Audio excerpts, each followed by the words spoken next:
I don't know how to use this camera. Hello, hello, hello, Tennos. What's up? Today, I just wanna before I don't know when Guild Piece actually comes out, and we all know it's a fall update. So before the next dev stream, here are my assumptions of what the quest will show. We already know what it's gonna be about because in an interview with Meg and Rebecca with Tactical Potato and with another person during TennoCon that there's like I'll drop links to those interviews. They already explained that this is not eternalism, not alternate reality. This is actually factually our past 100% part of the memories that we lost. Like we also like if you don't remember, I think what this quest will be about, right? Not what it'd be about, but what it will show. Because we all know our Tennos also lost our memory because we were sleeping for like God knows how long, centuries. I, all I know is we were sleeping for a long time, us being put in that sleep state for such a long time made us forget certain memories we had. Like we also thought we were the four frames until we discovered our tenor, and then she's like, "This is you. This is who you really are." Like proving that we also forgot what we were. That's a bit of it, but like yeah, we have a lot of memories that we remember and some that we don't. Especially during the war quest is when in the war within quest. The war within quest was us awakening the powers that not Natal, that Margulis locked up for us, and that was also when we were getting our memories back and everything as well. We got some of our memories back from what happened on the Zeramin in the war within. That being said, I think that they said that this is also part of our memories from the past, and this takes place after the first war between the Sentient and the Orican. So, like before the Sentient and Orican war even happened, right? Sentients were sent over to Tau to terraform it for them. They're like, Tau's so beautiful, Orican's gonna ruin it. Let's come back and let's not give them Tau. As the Sentient went to Tau before they came back with the whole war thing, the Zerman gets shipped off using solar rails in the voids, like fast travel.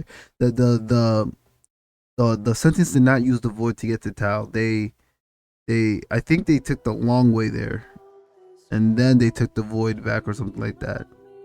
I don't remember.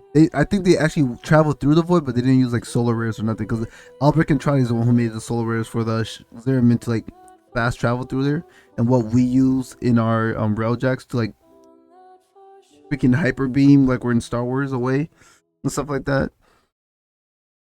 But yeah. So, but I think we're gonna see some people from the present back over there as well. Because we all know that Teshin was there for the war after the peace breaks, if I'm correct. Or was he there before and then he was there after also? Teshin's been around for a long time. That's why Balas called him an old man in the new war for a reason. Um, a lot of people live. I just realized that even though there's no aliens in Warframe, a lot of the beings live for such a long, long time. Because Alid V was there. That's why he calls us betrayer. And he also said, Yes, yes, hurry, Tenno, but be careful. Last time you got close with the sentients, you wiped out an entire civilization. But you don't remember that, do you? which I'm guessing is that group of like anti sentient people, I guess. I don't know what they are, but they look like Dax soldiers that don't want to team up with sentients because they had a war before and Dax were like their number one soldiers. So I guess some of them broke the code, which is weird because I thought Dax are very, very obedient. Like you saw Teshin agreeing to the Grenier Queens when you played the War Within. That being said, I'm expecting in the quest to see perhaps another version of well, not another version of Teshin, just in his younger state. I would say there was. I'm gonna put a lot of things that I'm talking about up on the stream too. But there was like, you know, so Teshin in his younger state, I would love to see. I hope we get to see that. I did saw they showed a quick jump scare flash of freaking Margulis with her eyes like gone because the Tentals blinded her. We all know this. So I'm expecting we're gonna run into Margulis and actually get to meet this character of hers. And I'm guessing that the old piece is gonna lead up to why we betrayed everyone, because you know the Tenno betrayed everyone when the Tenno betrayed the Orkin when they found out that Margulis was put to death, because that was like our surrogate mother. She was the one that adopted us after our parents tried to kill us, and we retaliated against that.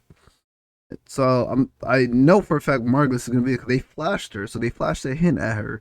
I'm also wondering if we're gonna see Thorin and Jade before Thorin became the Stalker, and is Orden Karis gonna be there or not as well? Plus, I want to see the Seven. So I believe, if I'm correct, for the Orkin Lord, there is a 7 above and a 7 below. So there's the high 7 and the low 7. Ballas is part of the low 7 group, not the high 7 group. He takes orders from the high 7. So did Margulis. She was part of the low 7 group. But there was like 2 groups of the Orkin 7. I'm wondering if we're gonna run into Abric and Trotty, because he's the one who created the solar rays for us to get to Tau. So did he ever went to Tau in his younger days before coming back? I want to know that. I would like to see, what's his name? Adis. I would like to see more on Adis's whole lore and everything too. Someone commented that you could find Adis mask in the Zerman. The only mask I always see hanging around is the Drifter mask, but they said that Adis's mask is like hanging from a tree also. I have yet to find it. I've been looking for it. I've also bought the freaking there goes the phone. captura for it. But yeah, I didn't see it. Also, if you notice the capture I'm in right now, it's the one they showed at the end scene.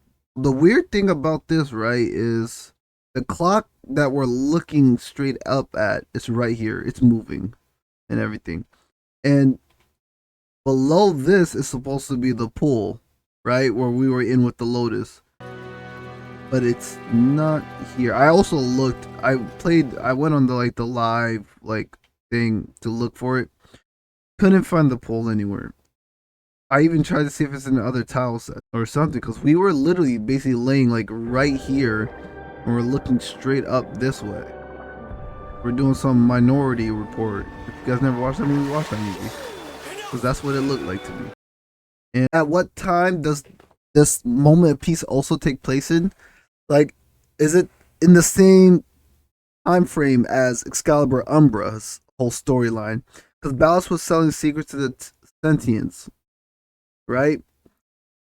Who's to say that this peace treaty was not a false peace treaty on both sides? Because everyone knows the Orkin can never be forgiven. They always break rules and do whatever the frick they want because they think they're of themselves gods. Now the sentients, on the other hand, maybe they believe in this treaty. Maybe Ballas was sliding them information during this whole peace treaty thing. And when that happens, a Dax soldier tries to snitch on him to the Seven, and that's why Ballas turns him into Umbra. So I'm wondering, will we see that Dax soldier? Will we see Isaiah? That'd be crazy if we see Isaiah in the flesh. Oh my god, I didn't even think about that. Oh, that'd be mental. To see Isaiah in the flesh with his father right beside him. Tell me that wouldn't be crazy. Also, we all know that Mag Prime's whole lore is based on the war between us and the sentients. I did not know we made it to Tau. I thought the war happened in between the orders of our solar system and Tau. But no, they confirmed it in the podcast that we made it to Tau. The war happened on Tau. And then we had a peace treaty. Peace treaty went to crap. Sentients kicked us out of Tau. I was hoping that Warframe will eventually add in more than just because everyone in Warframe are human. There's no aliens in Warframe. Everyone's human and started off as human, and then they advance into other things. Corpus were humans that turn into cyborgs. Greniers were humans, and then they kept getting cloned until the clone rot disease happened because they lost their original clone samples because of the war. You know, so the only thing that's not human are sentients, but they were made by humans. So I don't know. Say about that. I also would like. I see the Caliban Prime thing. I don't even want to touch that yet until I figure it out, because Caliban Prime's coming out this month. You know, I thought he's gonna drop with the DLC for that, but no, he's coming out this month. And I think they said they're gonna hit at another at the Fun Guy Warframe coming up. Because the Fun Guy Warframe is the next Warframe, not the Devil one. Fun Guy Warframe's first, and then the Demon one is next. And the Devil Warframe is coming out with the Devil's Tries, and that's after. That's gonna be after. That's gonna be after the old piece. Why you dressed like a pirate? So what I'm guessing by Warframe? that is because you know how whenever Warframe drops an update, they drop like a little subcategory update type of thing also. Proto Hero? Where it's like it's an extension of it. So I'm guessing the Devil Tries is an extension of it. But they have Proto Frame, so I'm guessing that's also an extension of 1999 combining with it, because R10 is supposed to hit Tau first, and then the Drifter comes and follows suit. And I guess since Kaya in 1999 figured out how to a way to jump back and forth, and she's been jumping back and forth between 1999 and in present time because she's trying to keep the timeline, you know, stable or something like that. Why you gotta make it whisper none? So like I'm guessing, and also we know that Flare fought alongside us. If you guys didn't know that, that's lore also right there. Flare fought alongside us during that war as Temple, because Flare becomes the Temple Warframe, and he fights alongside us. Which means, shouldn't that make him an Umbra then? Because he's just he literally is a Warframe that was able to control. Well, most Warframes back in the day that were made by him were able to like move and walk around themselves until like it got too excruciating and painful for them, and then they went berserk, and then they went into and turned into mindless golems due to the pain. And Tenos came along and then calmed that pain and was able to control them. That's the whole thing about that. So, but I know Temple was there. That's his whole lore. I wish I recorded me talking to them in the computer logs, but I never did. I kind of just talked to them whenever it popped up, and I never thought to record. Yeah. In the old piece, I have a feeling that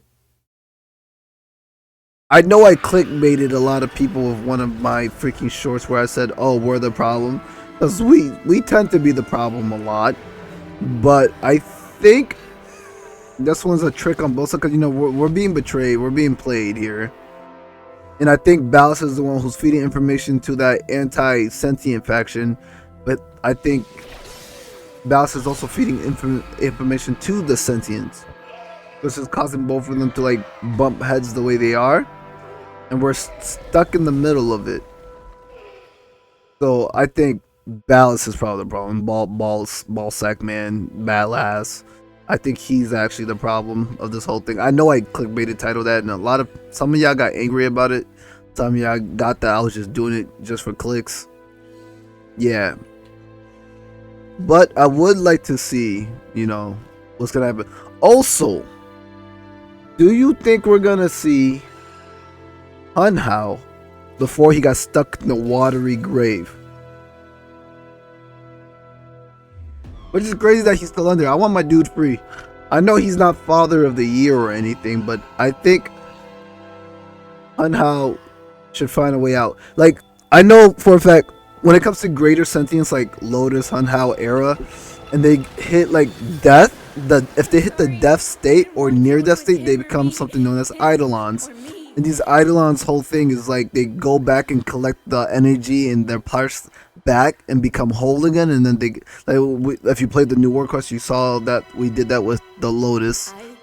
And so I'm like, I'm trying to figure out how Hunhao is like stuck under there, because he's huge as frick. He should be able to like do something. Like he's able to make me a bow.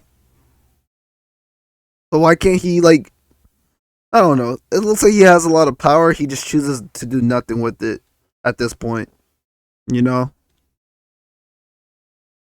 But I would like to see Hun Hao roaming about, not underwater. Maybe he'll get his shine. Also, Reb did say hold off on all Eidolon hunts until, like, the old piece comes out, because I guess they're about to revamp how the tree upgrade system works completely. Because they did show us hitting Bankais out here, which was pretty peak. And I still want to know how that works in indoor maps and stuff like that. But yeah, we'll get to that. I think that was pretty cool.